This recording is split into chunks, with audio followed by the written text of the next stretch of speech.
to the Psyche Decoded, hosted by Adil. Welcome back to the psyche decoded, एक ऐसी जगह जहाँ पे हम इंसानी दिमाग में छुपे मुख्तलिफ पहलुओं से पर्दे उठाते हैं। जी हाँ, मैं आदिल हमेशा की तरह आपके साथ। उम्मीद और ख्याल यही है कि आप खैरियत से होंगे। दोस्तों, हमारी इस एक्सप्लेनिंग सीरीज़ में आज हम book the dance of anger के तीसरे चैप्टर को शामिल करें। आइए शुरू करते हैं। दोस्तों, इस चैप्टर में बताया गया है कि कपल्स किस तरह एक ही लड़ाई बार बार करते रहते हैं जिससे कोई मसला हल नहीं होता। अक्सर दोनों पार्टनर्स गुस्से में होते हैं लेकिन दोनों ही अपनी जगह से नहीं हिलते। जब तक एक शख्स अपना गुस्सा जाहिर करता है तो दूसरा शख्स उल्टा रिएक्शन देता है और ये सिलसिला चलता ही रहता है। दोस्तों, इस किताब की ऑथर अपने बेटे की डेवलपमेंट को लेके फिक्रमंद, और जब उसने हस्बैंड को बताया तो वो बिल्कुल लापरवाह और इनडिफरेंट सा लगा। दोनों एक दूसरे को ब्लेम करते रहे। वाइफ का कहना था कि मेरा हस्बैंड प्रॉब्लम को सीरियस नहीं लेता, जबकि हस्बैंड का कहना था कि वाइफ बिल्कुल फिजूल की फिक्र करती रहती है। और इन दोनों की ये जंग बहुत अरसे तक चलती रहती है, जब तक कि डॉक्टर ने उनके बच्चे को नॉर्मल डिक्लेयर नहीं कर दिया। लेकिन इस जंग में उन दोनों ने यही रियलाइज़ किया कि उनकी ये लड़ाई उनके असली मसले को कवर नहीं कर रही थी। दोस्तों, कपल्स गुस्से का इजहार तो कर लेते हैं लेकिन उनका गुस्सा किसी हल की तरफ नहीं जाता, बल्कि मसले को बढ़ाता चला जाता है। इंसान गुस्से में अपने रिएक्शंस नहीं बदलता क्योंकि ये उनके लिए फेमिलियर और सिक्योर भी होता है। इस तरह हर पार्टनर दूसरे को बदलने की कोशिश करता है जबकि वो खुद को बदलता ही नहीं है। इस किताब में एक और शादीशुदा कपल की मिसाल दी गई है जिसमें बीवी का नाम सैंड्रा है और उसके हस्बैंड का नाम लैरी है। दोस्तों, सैंड्रा को लैरी से शिकायत थी कि वो घर वालों से इमोशनली दूर रहता है, जबकि लैरी को शिकायत थी कि सैंड्रा फजूल बातों पर भी ओवर इमोशनल हो जाती है। दोस्तों, सैंड्रा लैरी को मजबूर करती है कि वो अपने जज्बात का इजहार करे, लेकिन लैरी मजीद चुप हो जाता है। जितना लैरी चुप होता चला जाता है, सैंड्रा उतना ही जज्बाती और नाराज होती रहती है। अब देखा जाए तो इस सर्कुलर डांस में दोनों ही फंसे हुए हैं। दोस्तों, अक्सर कपल्स में एक पार्टनर इमोशनल और दूसरा अनइमोशनल होता है और ये दोनों एक दूसरे की कमी को पूरा करते हैं, लेकिन इसी वजह से एक औरत मजीद इमोशनल तर होती चली जाती है जबकि मर्द मजीद अनइमोशनल होता रहता है और ये इम्बैलेंस बढ़ता चला जाता है। अब देखिए इस मिसाल में कि सैंड्रा अक्सर लैरी की तरफ से भी जज्बाती हो जाती है। मिसाल के तौर पे कि लैरी के ऑफिस में कोई प्रॉब्लम होती है तो सैंड्रा उससे भी ज़्यादा गुस्सा करके लैरी को डिफेंड करती है, लेकिन इसके ऑपोजिट लैरी बिल्कुल रिलैक्स रहता है क्योंकि सैंड्रा उसके लिए एक इमोशनल ढाल के तौर पे बन के सामने आती है। और इसी तरह जब लैरी के पेरेंट्स ने कुछ गलत किया तो सैंड्रा ने उसकी तरफ से भी गुस्सा जाहिर किया और लैरी ने पेरेंट्स को डिफेंड करना शुरू कर दिया। अब एक सवाल कि इन सब का हल क्या है। सैंड्रा ने जब रियलाइज़ किया कि वो बिल्कुल फिजूल में अपने हस्बैंड को डिफेंड कर रही है, अपने हस्बैंड की तरफ से जज्बाती हो रही है, तो उसने अपना बिहेवियर बदलना शुरू किया। उसने लैरी की प्रॉब्लम में इंटरफेयर करना छोड़ दिया तो लैरी को खुद डील करना पड़ा। इसी तरह सैंड्रा ने लैरी के पेरेंट्स से डायरेक्टली अपनी नाराज़गी का इजहार किया। पहले तो लैरी ने मना किया, लेकिन जब सैंड्रा मसलों को खुद हैंडल करना शुरू हुई तो लैरी भी अपनी प्रॉब्लम्स फेस करने लगा। अब इस चीज़ से हमें यह सीख मिलती है कि जब हम अपना बिहेवियर बदलते हैं तो सर्कुलर डांस ख़त्म होता है। अगर एक पार्टनर अपने जज्बात को क्लियरली और डायरेक्ट तौर पे इजहार करे और दूसरे की जगह इमोशनल काम ना करे, यानी कि अगर आपका हस्बैंड किसी चीज़ को लेके फ़िक्रमंद नहीं है और आप उसकी जगह पे उसकी उस चीज़ को लेके ज़्यादा फ़िक्रमंद हो रही हैं। मेरी मिसाल ये बताना है कि अगर आप अपने पार्टनर की जगह पे उसका इमोशनल काम ना करें तो दूसरे पार्टनर को भी अपनी रिस्पॉन्सिबिलिटीज समझना पड़ती हैं। उसे समझ आता है कि ये मेरा काम है जब उसके ऊपर बोझ आता है उस चीज़ का। इसी तरह से दोनों अनस्टक हो सकते हैं। अब देखिए कि सैंड्रा और लैरी ने भी अपनी लड़ाइयों में एक दूसरे को बुरा भला कहने पे, एक दूसरे पे इल्ज़ामात लगाने पे, एक दूसरे को नुकसान और इमोशनली हर्ट करने पे बहुत ज़्यादा एनर्जी ज़ाया की थी।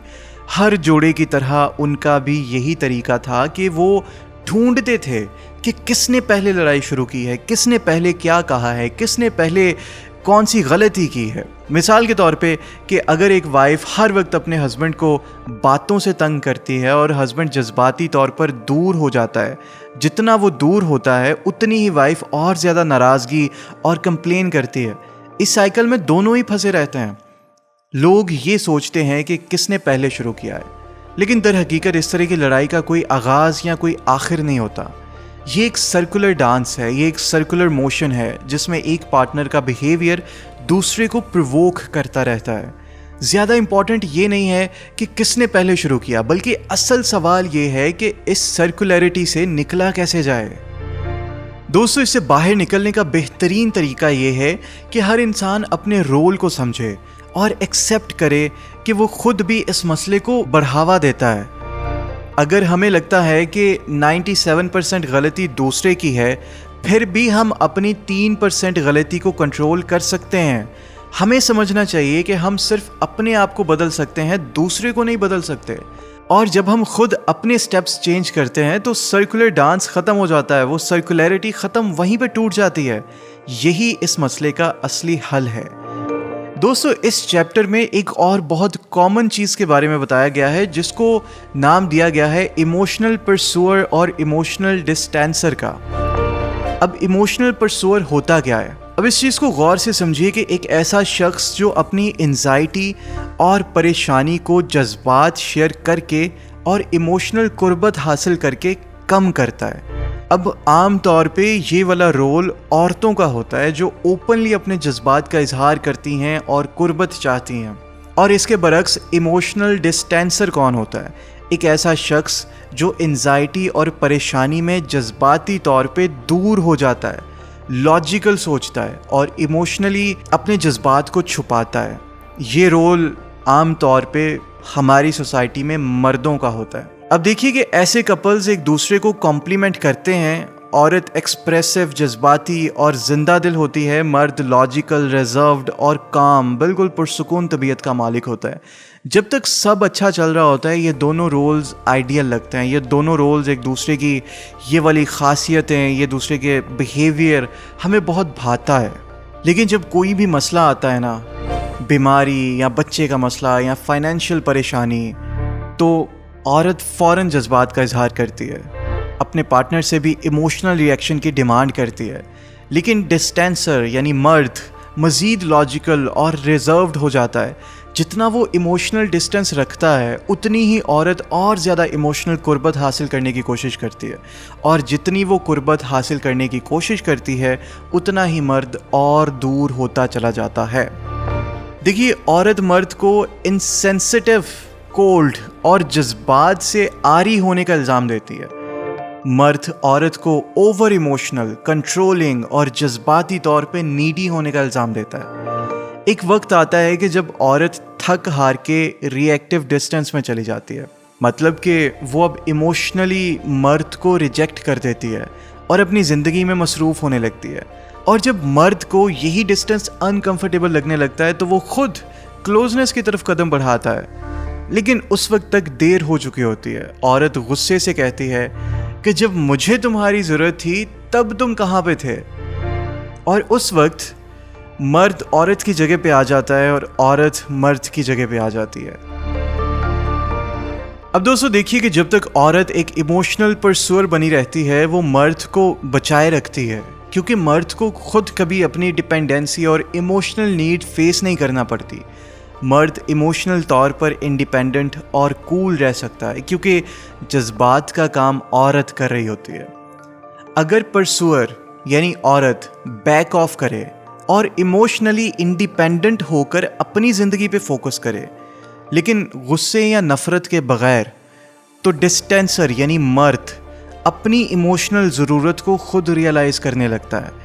लेकिन ये करना मुश्किल है क्योंकि अक्सर औरतें गुस्से से ही इमोशनल डिस्टेंस में जाती हैं, जिससे ये मसला टेम्परेरीली रिजर्व हो जाता है या फिर कोई हल नहीं निकलता। अब हमें यहाँ पे ये चीज़ सीखने को मिलती है कि जब आप अपने इमोशंस किसी इंसान पे या अपने पार्टनर पे लगाने की बजाय उन्हीं इमोशंस, उसी एनर्जी को अपनी ज़िंदगी में सर्व करते हैं तो आपका पार्टनर खुद ब खुद आपकी तरफ अट्रैक्ट होना शुरू हो जाता है। दोस्तों सैंड्रा और लैरी कई सालों से परसुएट यानी जज्बाती कुर्बत की तलाश और डिस्टेंस यानी जज्बाती दूरी के एक साइकिल में फंसे हुए थे। जब भी सैंड्रा लैरी से क्लोजनेस मांगती थी, लैरी इमोशनली दूर हो जाता था। जब वो दूर होता, सैंड्रा और भी नाराज़ होती, अपसेट होकर लड़ाई करती और या फिर बिल्कुल चुप हो जाती। इस वजह से उनका रिश्ता बहुत ख़राब हो चुका था। अब ये साइकिल टूटता कैसे है? दोस्तों एक दिन सैंड्रा ने फाइनली फैसला किया कि वो लैरी को बदलने की बजाय खुद को बदलेगी। उसको रियलाइज़ हुआ कि वो लैरी से जो इमोशनल सपोर्ट चाह रही है वो उसे खुद अपनी ज़िंदगी में पैदा करनी पड़ेगी। और एक दिन सैंड्रा ने लैरी से बात करते हुए उसे बहुत पॉजिटिव वाइब देते हुए बताया कि वो दरअसल खुद को ही इन लड़ाइयों का जिम्मेदार समझती है, क्योंकि उसे अपने शौहर की खुशियों की फिक्र है। और ये सब सुनने के बाद लैरी बहुत हैरान हुआ लेकिन खामोश रहा। अब सैंड्रा ने अपनी सोशल लाइफ और इंटरेस्ट को परस्यू करना शुरू कर दिया। उसने योगा क्लासेस ज्वाइन की, मूवीज़ देखने और दोस्तों के साथ बाहर जाने लगी। उसके शौहर को शुरू में बुरा लगा, उसने उसे रोकने की कोशिश की, लेकिन सैंड्रा ने लड़ने की बजाय बहुत पुरसुकून तरीके से इस मसले का हल निकाला और एक बेबी सिटर का इंतज़ाम किया और अपनी ज़िंदगी पे फोकस करने लगी।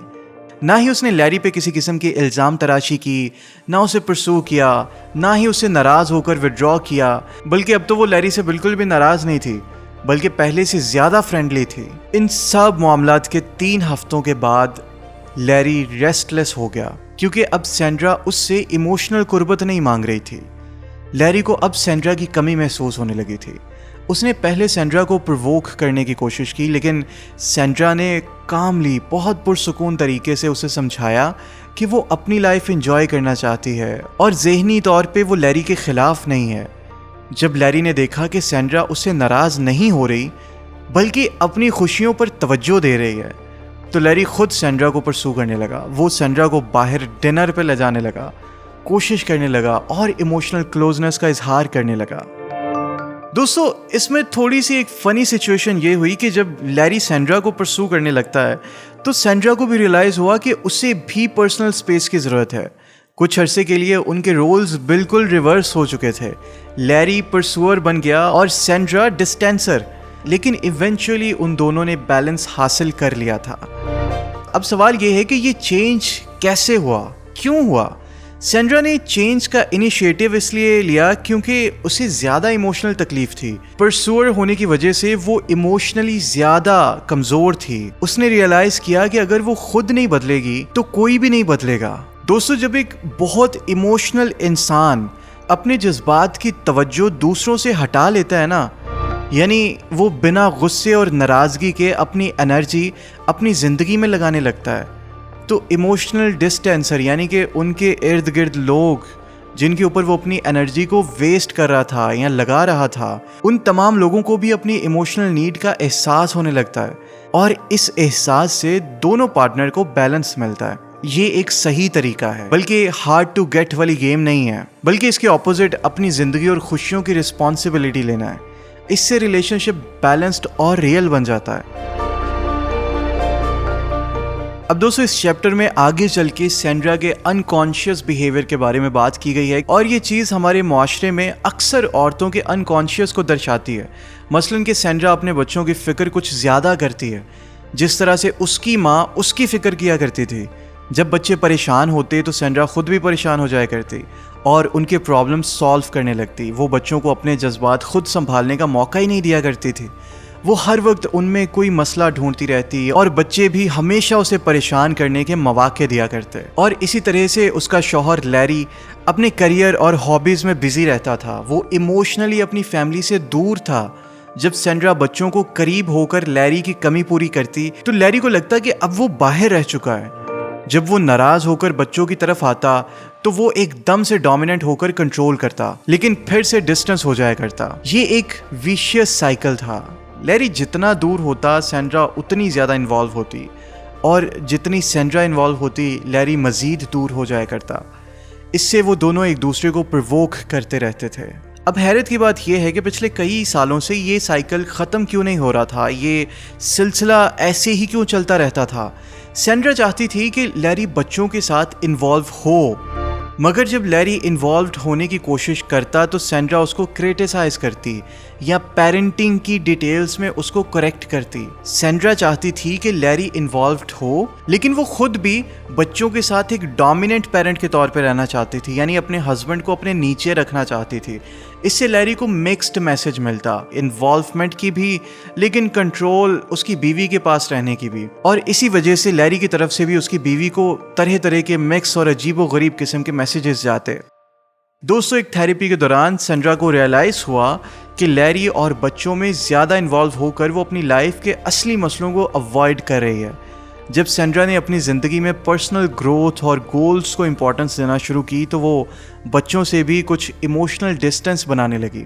और इन सब के बाद बच्चे अब लैरी के करीब होने लगे थे। और फिर जब सैंड्रा की तरफ से भी बच्चों को स्पेस मिलना शुरू हुआ तो लैरी बच्चों के साथ और ज़्यादा इन्वॉल्व होने लगा। ये शिफ्ट दोनों के लिए मुश्किल था, लेकिन इससे फैमिली में बैलेंस आया। सैंड्रा ने कई साल लैरी को बदलने की कोशिश में गुजार दिए। वो सोचती थी काश लैरी बदल जाए तो मैं खुश हो जाऊं, लेकिन दूसरे शख्स को बदलने की कोशिश कभी काम नहीं करती। सैंड्रा जितनी लैरी को बदलने की कोशिश करती, लैरी उतना ही रेजिस्ट करता और चीज़ें कभी नहीं बदलती, मसले बिल्कुल वैसे ही रहते। दोस्तों, ये बात भी गौर तलब है कि सैंड्रा को रियलाइज़ हुआ कि उसे लैरी को बदलने की बजाय खुद को बदलना होगा। इसका मतलब ये नहीं है कि वो चुप करके नाराज़ रहे, बल्कि वो अपनी बात कामली, बिल्कुल पुरसुकून तरीके से और क्लियरली लैरी को समझाती। और अगर लैरी नहीं बदलता तो सैंड्रा ये डिसाइड करती कि वो अब खुद क्या करेगी। मिसाल के तौर पे अगर लैरी घर के काम नामुकम्मल छोड़ देता तो सैंड्रा पहले उसको बार बार रिमाइंड करवाती।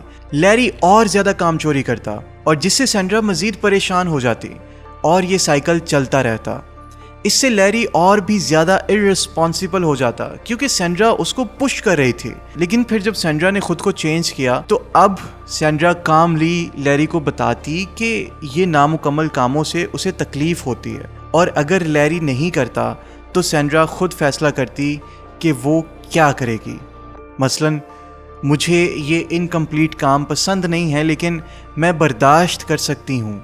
लैरी, अगर तुम नहीं कर सकते मैं खुद कर लूँगी क्योंकि ये मुझे बॉदर कर रहा है।